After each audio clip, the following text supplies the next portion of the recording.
these are the lights I have set up. They're pretty sweet. 20 bucks off of Amazon. Super slim, super bright, easy to install.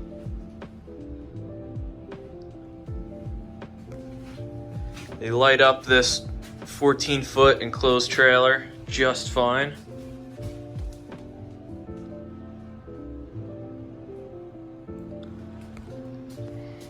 I was able to tie the positive and negative of these two on each one together, run one ground, and then run both positives to the power wire that ran to the stock light.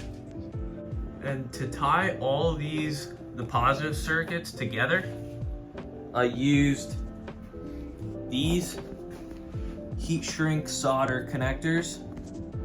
They have the little red stuff, that's a sealant, so when you heat that up, that melts in and seals off that soldered connection in the middle.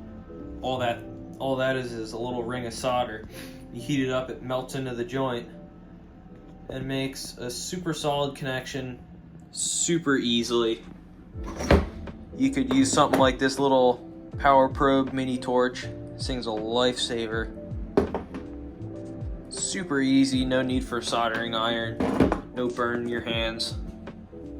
So by doing that on both, run the cables up through the cross member.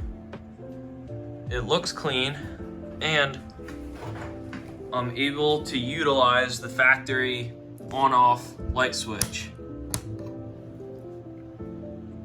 So from that light switch, I have the wires ran up,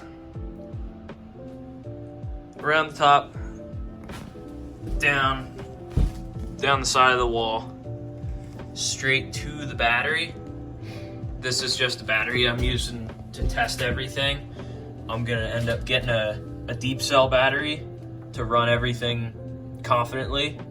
I have inline fuse so nothing gets weird. And then to charge this battery, I have this. So this inverter, I'll have this cable ran to a generator plug somewhere on the wall.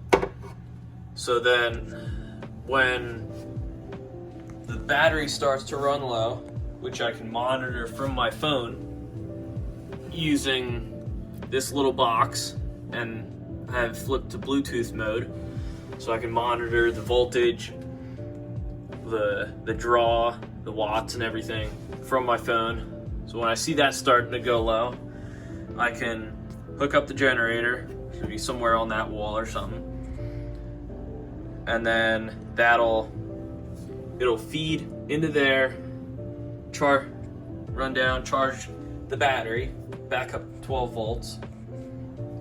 And basically this thing does everything for you so that you don't have to wire in any sort of crazy panels or extra stuff. If I do end up running something like this electric heater or that fridge cooler thing, I can fire up the generator.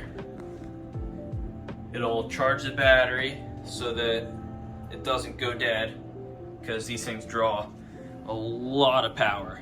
So I won't have any problems with the battery dying, thanks to this little buddy under the bench.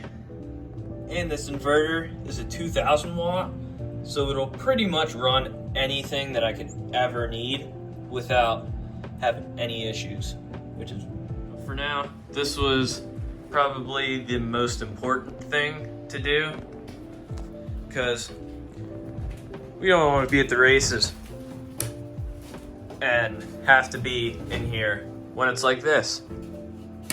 We want light. Light's cool. So that's gonna be it for this video.